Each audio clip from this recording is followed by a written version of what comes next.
Olá! Nesse vídeo, nós vamos ver como trabalhar com a alocação dinâmica usando ponteiros.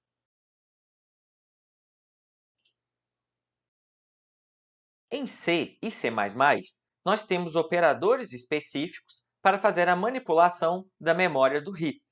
Anteriormente, vocês aprenderam a usar os operadores malloc e free. Como vamos estar trabalhando com C++, nosso foco será nos operadores new para a alocação e delete para a liberação da memória. Vejamos esse exemplo. Analise o código por um instante. Você consegue dizer como e onde cada uma dessas variáveis será alocada? Qual será o valor da variável a ao final da execução? Existe algum problema com esse código? Vamos ver a execução passo a passo. Nossas variáveis vão ser alocadas ou na pilha ou no heap. Cada espaço de memória possui um endereço associado, e não estamos mostrando os endereços da pilha apenas para simplificar. Na primeira linha, as variáveis serão atribuídas à pilha, ainda sem nenhum valor associado. Em seguida, a variável b, do tipo inteiro, recebe o valor 10. A variável a é um ponteiro para um inteiro, ou seja, guarda o endereço de uma posição de memória que vai ter como valor um número inteiro. Ao usarmos o operador new, nós estamos reservando um espaço de memória no heap para guardar esse inteiro. E o endereço desse espaço reservado é, então, atribuído à variável a, que é um ponteiro. Para acessar o conteúdo de uma posição de memória cujo endereço está armazenado em um ponteiro, usa-se o operador de deferência, ou seja, o asterisco. E aqui, atribuímos o valor 20 àquela posição de memória. O operador de referência, o E significa endereço de. Então, nessa linha, nós estamos atribuindo o endereço da variável b ao valor da variável a, que é um ponteiro, representado aqui em azul para destacar que esse é o endereço da pilha. Ou seja, a agora passa a apontar para o endereço onde b está guardado. Você já conseguiu identificar o problema que aconteceu?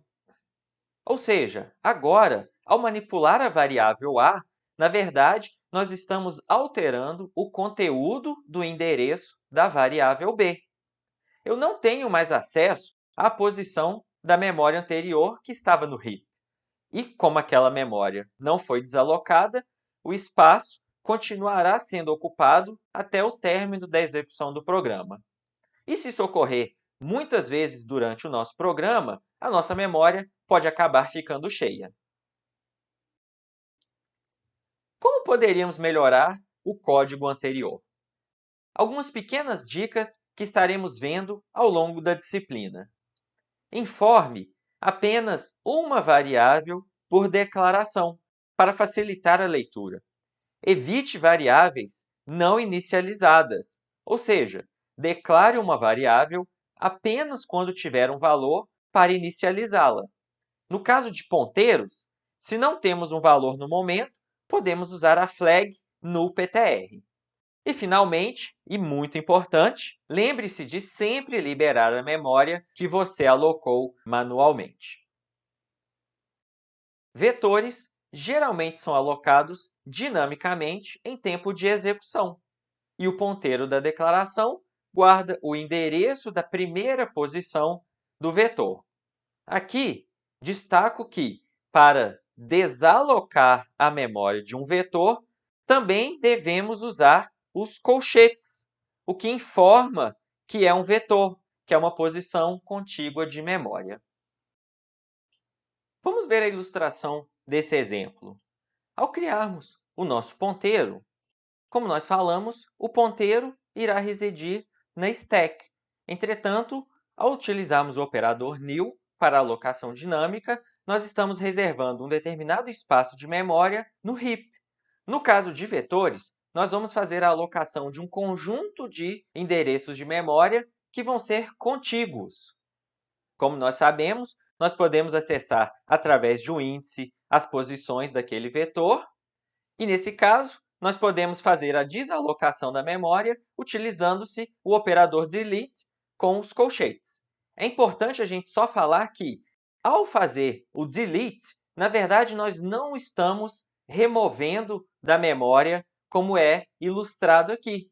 Mas, na verdade, nós estamos apenas informando que aquela posição de memória ela não está sendo mais usada. Ou seja, ao se fazer um novo new, aquela posição de memória ela pode ser utilizada por uma nova variável.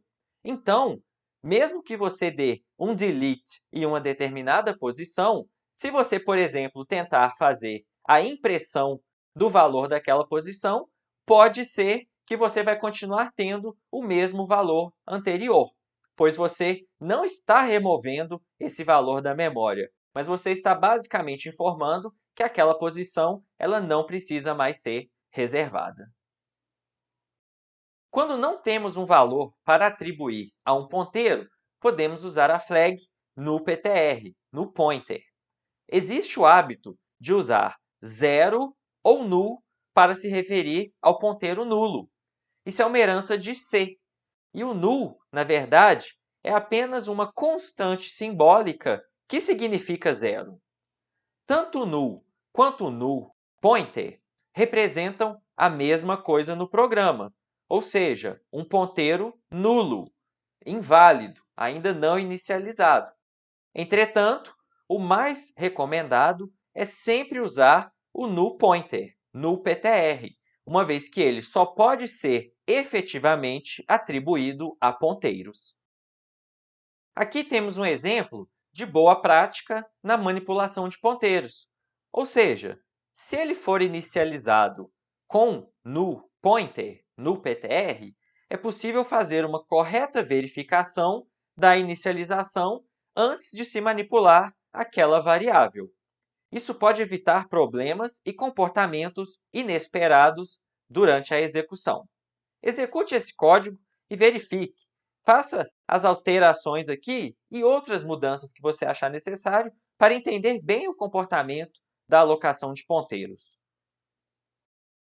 Outra flag existente é a flag void. Essa flag é usada como um coringa, quando não queremos informar ou não sabemos o tipo da variável que será apontada pelo ponteiro.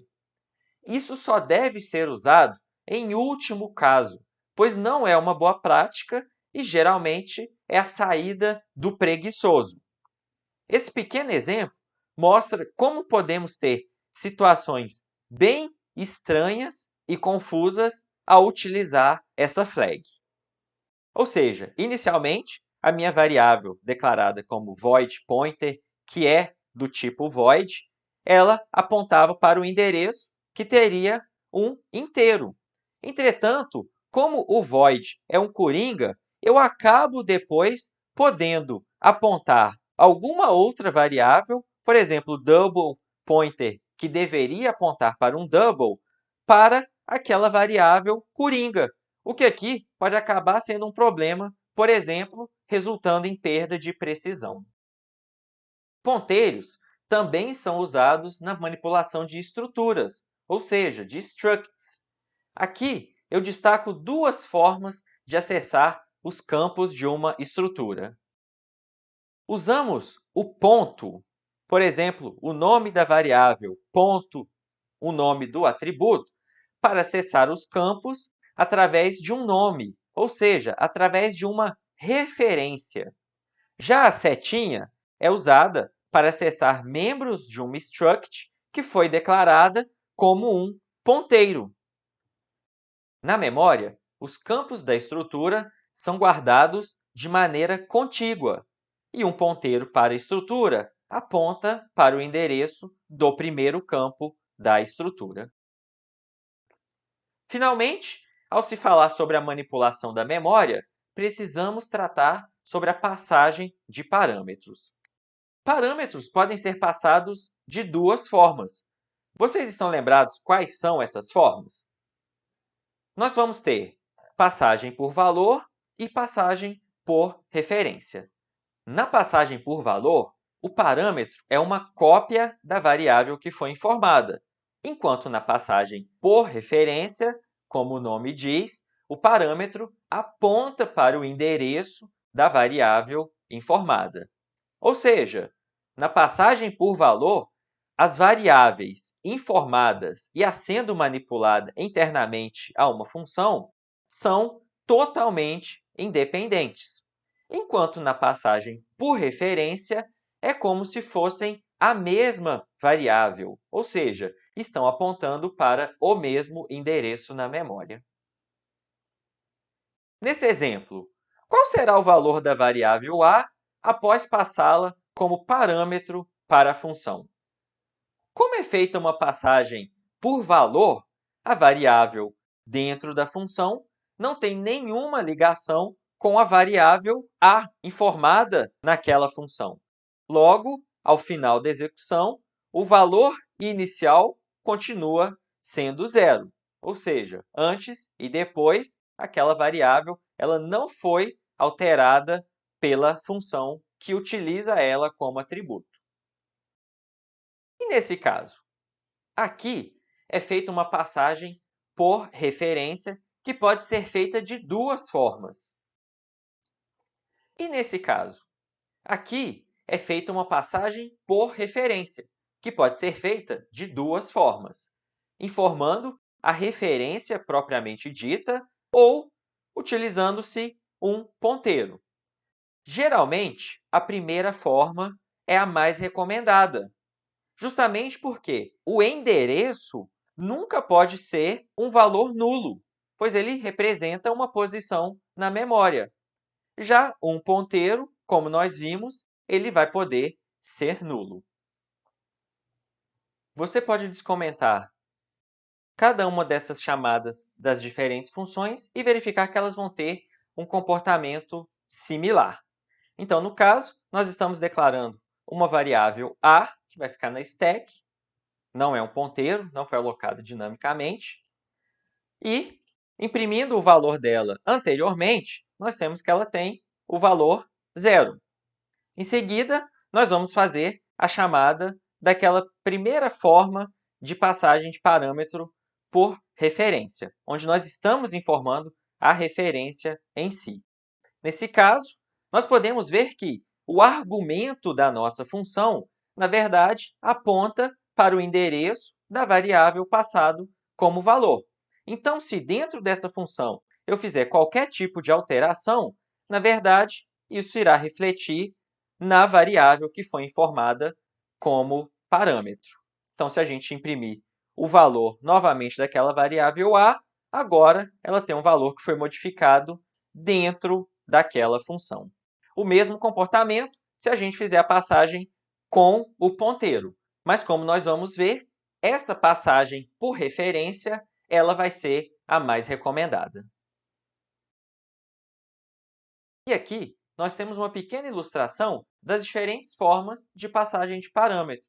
Ou seja, na passagem de parâmetro por referência, a variável original está sendo manipulada, enquanto na passagem por valor é criada uma nova variável a partir da cópia do parâmetro original. Vamos ver algumas boas práticas na passagem de parâmetros por referência. Esses dois códigos estão corretos? Gaste alguns minutos pensando. O código da esquerda sequer compila, pois não podemos mudar o endereço de uma referência que foi informada como um parâmetro. Já o código da direita compila, mas é uma ótima fonte de bugs, uma vez que uma posição de memória pode deixar de ser usada sem ter sido desalocada corretamente. Logo, a dica é: use referências o e-comercial sempre que possível e utilize ponteiros apenas quando for necessário. Ao longo da disciplina, nós vamos estar vendo diferentes situações e cenários onde nós estaremos utilizando cada uma dessas diferentes formas. Por fim, destacamos alguns dos erros mais comuns durante a manipulação de memória. Por exemplo, tentar acessar uma posição inválida, ou seja, que não foi inicializada ou que já foi desalocada. Confundir o conteúdo da variável apontada por um ponteiro com o endereço que ele armazena. Ou esquecer de desalocar corretamente a memória que foi alocada. Nesse caso, deve-se sempre estar atento a quem será o responsável pela desalocação, se o programador ou o programa, de acordo com o escopo. Deve também estar muito atento à alocação e desalocação feita em loops, uma vez que podem acabar enchendo a memória sem que o programador tenha consciência.